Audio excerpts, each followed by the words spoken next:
I want to give you 4 things to consider if you want to monetize a free community. So the first is you have 100,000 members of this group. So the first question to think about is, do you want to monetize 100,000 members or do you want to monetize 100 of them?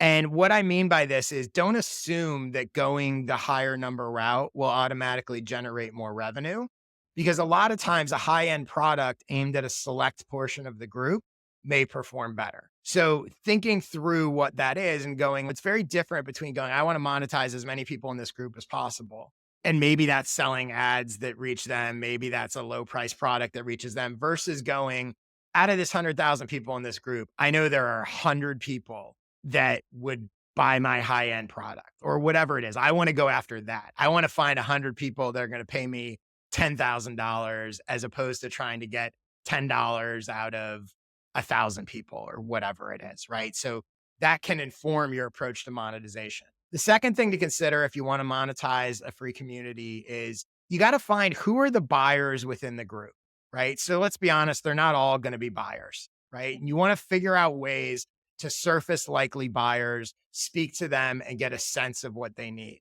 One easy way to do this is with a variety of questions that you maybe post within the group. So, for example, if what you have to sell are trips, diving trips, a question, who here has gone diving in Costa Rica before? You're getting hand raisers. The people that are replying, they don't realize they're saying, hey, I'm a potential dive buyer. And it will be a smaller percentage of the group, but it's a way to surface those buyers. If it's, let's say, even if it's not something you sell, but it's for another brand or company or sponsor or whatever, questions like whose favorite food to eat in Costa Rica is Mexican? Me, right? So it's amazing what you can do without sort of promoting to sort of get those people. And then, so for example, you could, if you were working with someone that had, or let's just say you guys, right? So you're selling diving trips. You can then go individually to those people and spend your time doing that as opposed to talking to everyone. But you can go the 30 people that replied that they loved diving in Costa Rica.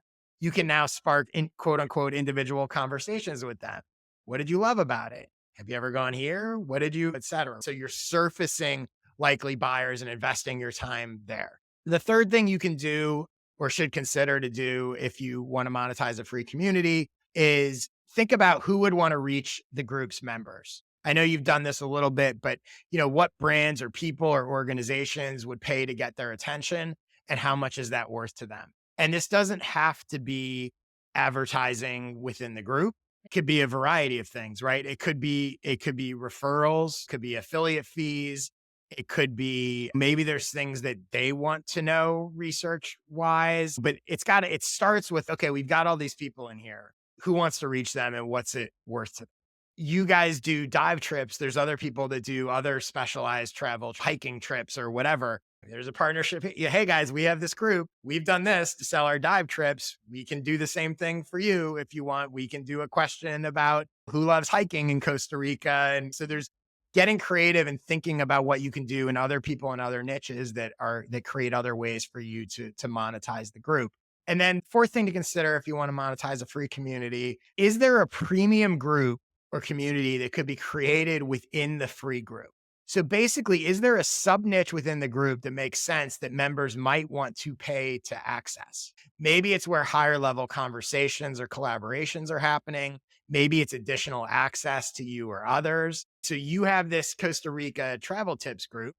Maybe there's a paid Costa Rica divers group. Maybe there's a paid Costa Rica businesses where they can collaborate with each other and do cross promotions and say, anyone that goes to my restaurant gets a discount on your hotel or whatever it is. Thinking that through and going, if we were to carve out a sort of mini paid group within this, what would make sense to do?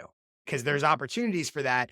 And also, if you crack one of those, it's possible you could create multiple of them. It's possible that there's a paid restaurant owners of Costa Rica group where they're connecting and swapping tips. And then there's a paid whatever adventure travel group, and there's a paid family business owner, whatever it is, right? Events for kids group. But thinking through what could that be? And are those people interested in enough to pay? If I'm a restaurant owner in Costa Rica, is it worth it for me to pay X amount a month to have access to other restaurant owners?